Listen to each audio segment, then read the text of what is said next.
పిత పుత్ర పవిత్రాత్మ నామమున ఆమేన్. జ్ఞానవాణి సందేశమును ఆలకించుచున్న మీ అందరికీ స్వాగతం సుస్వాగతం.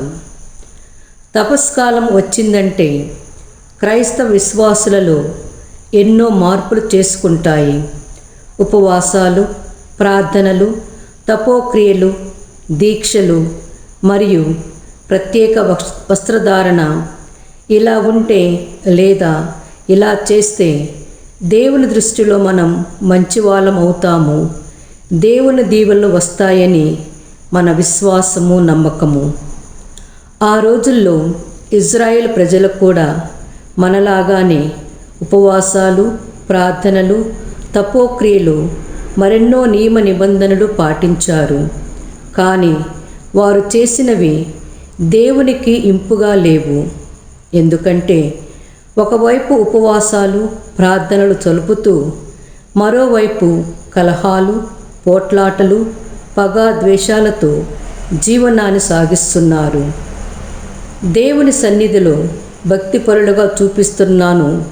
వారి నిజ జీవితం ఎన్నో అనైతిక చర్యలతో భ్రష్టు పట్టించారు.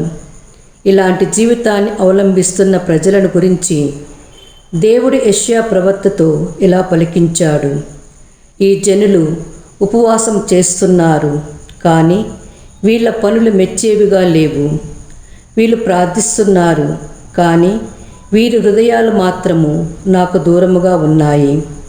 ప్రియ సహోదరి సహోదరులారా, దేవుడు ఈ ఉపవాస కాలంలో మనకు ఇస్తున్న సందేశం, ఉపవాస ప్రార్థన అంటే కేవలం తినే ఆహారం, ధరించే వస్త్రధారణతో ముడిపడింది మాత్రమే కాదని, మన హృదయాలతో, మన ఆలోచనలతో, మన వ్యక్తిత్వం, మన జీవిత విధానములో మార్పు రావాలి. యోహాను శిష్యులు ఉపవాస ప్రస్తావన గురించి మాట్లాడుతూ, నిజమైన ఉపవాసం కేవలం బాహ్యపరమైనదని కాదు, అది పూర్తిగా అంతరంగికమైనదని ప్రభు తెలియజేస్తున్నాడు. అందుకే ఈ తపస్కాలమును కృపాకాలముగా, అనుగ్రహ కాలముగా దేవుడు మనకిచ్చిన గొప్ప వరం. దేవుని నుండి దూరమైన మనం మరలా దేవుని వద్దకు తిరిగి వచ్చే కాలం. దుడుకు చిన్నవాడు తండ్రి విలువలను తెలుసుకొని మరలా తండ్రి దగ్గరకు వచ్చి తండ్రి ప్రేమను అంగీకరించినట్లు మనము కూడా దేవుని ప్రేమలోనికి, దేవుని కృపకు వచ్చే కాలమే తపస్కాలం. కావున ఈరోజు తపస్కాల రెండవ మూల స్తంభమైన ఉపవాసము గురించి ధ్యానించుదాము. ఉపవాసమనగా అనవసరమైన వాటిని వదిలి అవసరమైన ప్రభువునకు దగ్గరగా ఉండటమే. ప్రార్థన మనలను దేవునితో ఐక్యం చేసినట్లే ఉపవాస క్రియలు కూడా మనలను దేవుని దగ్గరకు నడిపించును.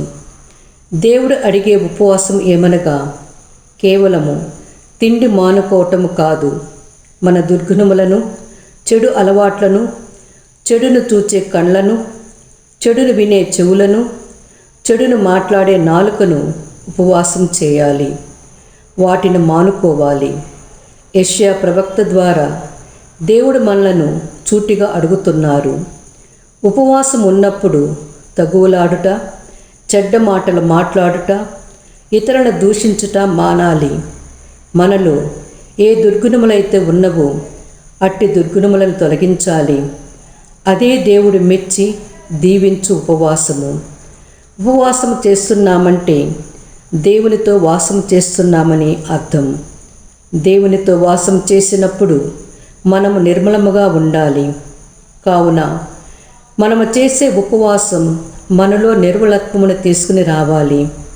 అదే దేవుడు మెచ్చే ఉపవాసం, దేవుని మహిమపరిచే ఉపవాసం. మన ఉపవాస ప్రార్థనల ద్వారా మారు మనసు పొంది దేవునికి దగ్గరవుతూ పరిశుద్ధ జీవితము జీవించుటకు కావలసిన దేవుని అనుగ్రహముల కొరకు ప్రార్థించుదాము. ఆమేన్.